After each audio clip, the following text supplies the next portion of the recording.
With Final Destination Bloodlines releasing in theaters last week, I am going to rank all 6 Final Destination movies from my least favorite to my favorite. Before I dive right in, please make sure to subscribe, hit the like button, hit the bell, and comment down below what are your opinions on the Final Destination franchise as a whole, and what is your ranking of the movies. I would love to know all that and more in the comment section. Also, we got one more Final Destination video. It is going to be ranking the movies based on the kills in the movies, and then it's final Mission Impossible, The Final Reckoning time, where we're going to rank the movies, we're going to rank the stunts, and we are going to rank or we're going to review the movie, obviously, too. That video should hopefully be out today or tomorrow. Depends on when I am putting this one out there. And with that said, my opinions on the Final Destination franchise, I really love the way the franchise started. I don't think there's a single sequel. Well, we'll talk about which sequels I think are good, but I feel like the franchise started to get a little bit too mixed, a little bit too clunky for me, and it definitely held itself back from being one of my favorite horror franchises. But also, I do have a podcast, link in the description, and we did our Final Destination episode, so it would mean a lot to go check that one out. And with that said, my number 6 is not the traditional number 6 you get when doing one of these rankings. My number 6 is going to be Final Destination 2. Now, I get it. A lot of people put Final Destination 4 as their least favorite one. And I totally get it. We'll talk about that one in a minute. But this one, and like I said, don't necessarily hate any one of these movies. I don't hate this movie by any means. It's just easily the weakest one for me. And it's weird because the weakest one has the best kills. This one definitely has the best kills in the franchise. Whether it's the log truck sequence that definitely scarred a generation, or it is the next sequence where he's getting the ladder through the eye, or it's the sequence where the barbed wire fence is going through the guy and slicing him in half, or it's the sequence where the guy gets crushed by the falling piece of glass. I could go on and on. The sequences in this movie are incredible. The kills in this movie are incredible. Unfortunately for the movie, the story doesn't do anything that is particularly interesting. It takes all the weakest aspects from the first Final Destination movie, which is to say, like the story itself. Like, oh, okay, so they have to go and they have to find out the order or whatever. Not really all that compelling. And it cranks that up to 11 to where, oh, the order's being reversed and someone's got to give birth to stop death. Like, the story's just not compelling. The movie is 10 minutes longer than the rest of the franchise, and for some reason, even though it's only 10 minutes, you can definitely feel it. And then you don't really like any of the characters. So with that, it's not like a painful watch. I still enjoyed it just because of the kills. But for me, it's definitely got to be the weakest movie, because if someone asked me if I would rather rewatch The Final Destination or Final Destination 2, I honestly would say The Final Destination. And that brings me to my number 5, The Final Destination. This is not a good movie by any means, but I'll be damned if I say I did not have an extremely fun time with this movie. I had a blast with The Final Destination, just because, like, it's so stupid. The script is not good. It starts out with characters just saying cringe dialogue like, oh, I hope these people crash. Oh, put tampons in your ears. Hey, you got a hat on. Get down in front. It doesn't make any sense what they're saying. The script is just so goofy to where we'll have a sequence where a guy is trying to hang himself, and then the very next sequence we'll do like a goofy scene where water's flowing out of a bathtub and falls and crushes a guy. And then we'll have a scene where a guy gets mad at a black guy, calls him the N-word, goes to burn a cross at his house, and then ends up getting dragged along the street with Why Can't We Be Friends playing. So it's just completely tonally crazy. The story is just really clunky and goofy and rushes through it all because there's 10 minutes less than all the other movies. But I had fun. Like, the kills aren't even the Final Destination kills. The kills aren't even good kills. But the movie's just so goofy. It's so goofy, and I can't lie when I say I did have so much more fun with The Final Destination than I did watching Final Destination 2. So it's not a good movie by any means of the word, but it is a more fun movie than the original, or than Final Destination 2. In my number 4 spot, we got Final Destination 3. Let's be clear, gave that one 2.5 stars. I gave Final Destination 2 3 stars just because I thought the kills were good. This one's 3.5 stars. I did like Final Destination 3 significantly better. It goes for the emotional undertones that first movie had. Where in that first movie, you kind of explore survivor's guilt and everyone being sad because they should have been on that plane too.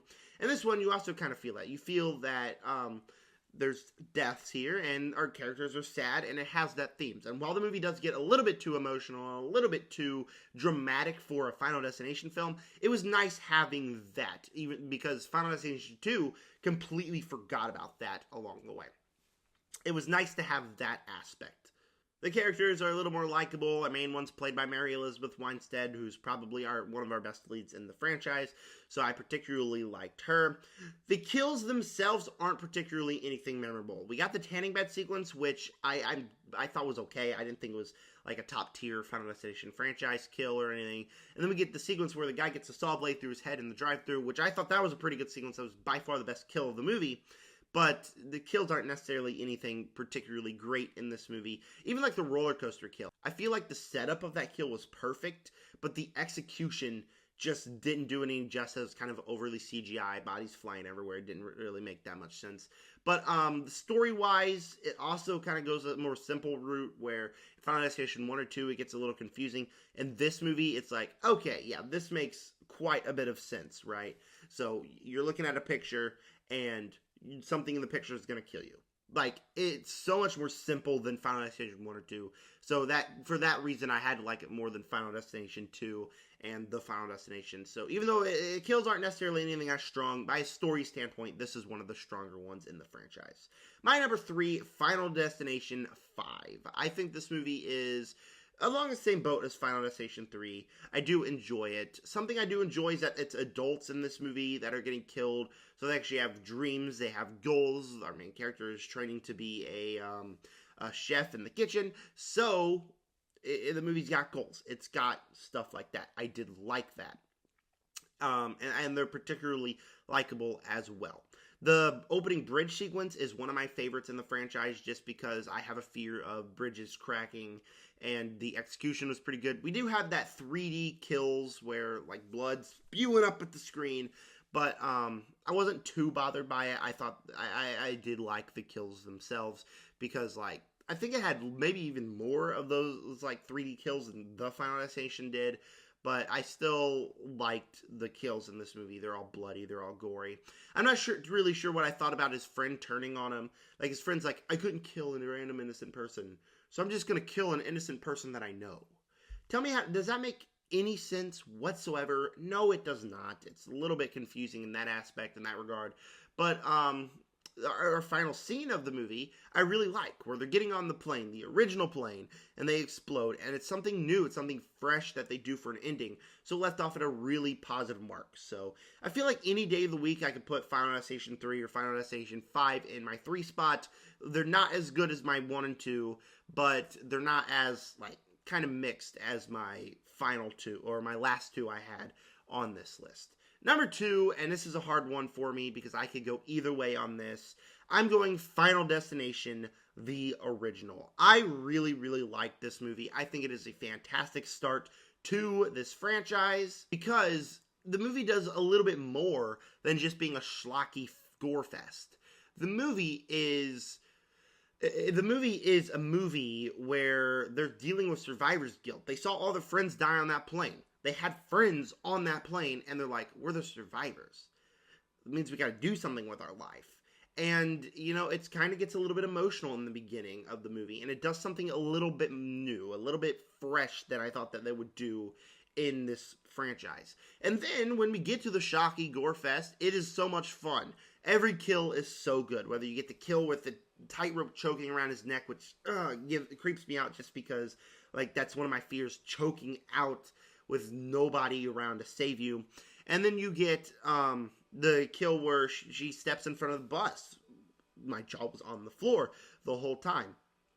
The movie gets a little bit convoluted near the end. That's why it's not my number 1. Just like Final Destination 2, where the story, like, oh, they're trying to find the order and the order switches. I was still getting used to it, but it's kind of convoluted, and the third act is a little bit convoluted and didn't make too much sense for me. But I did very much enjoy the movie itself, just because all the kills are so much fun. The story was more fresh and original, and it's the introduction to this franchise that I think absolutely nails what the franchise wanted to do. So Final Destination, the original, I really, really liked, and it is a great start to the franchise. But at my number one, shockingly enough, I have to go with Final Destination Bloodlines. I feel like it's on the same tier as the original Final Destination. I did really enjoy this movie. This is a movie I feel like works best as a real movie, where you got a real story here, where it's a family trying to avert their certain doom, and it even has a little bit more of the emotional ties, where it's not just a bunch of random friends, which, yes, it sucks when your friends die. It's not just a random group of friends. It's your family, and you're watching your family die, and they're doing anything it could do to save their family. And just by a story standpoint, it was really good. And by the character standpoints, you really like these characters as well, because this is a family, you don't want to watch them die. Like, one person in the family that doesn't get killed, they're watching their whole family die, and you're just thinking, oh no, their whole family just died in a matter of days. So it's really sad as well. And I think this movie has the best kills in the entire franchise. Yes, they are a little bit CGI heavy, but every single kill, I was like, ugh, oh, my jaw was on the floor. I was shocked. They were great opening kill. The opening kill, the Premonition, was the best one of the franchise by far. And then every kill just had my mouth on the floor, jaw wide open. Even like the ending, I thought was really good with what they decided to do there. So just by a story standpoint, by a character standpoint, it stands out more than the others. It's real close to Final Destination. I think any given day I could have put one of these at one, because I just really did like both of these movies. They're both 4-star movies, but I had a blast with this movie. I think that it is probably the best Final Destination movie. That's why I put it at my number one. Thank you guys for clicking on this ranking. Stay tuned for the Final Destination movies ranked by the devs, and then my Mission Impossible Final Reckoning coverage. And with that said, subscribe.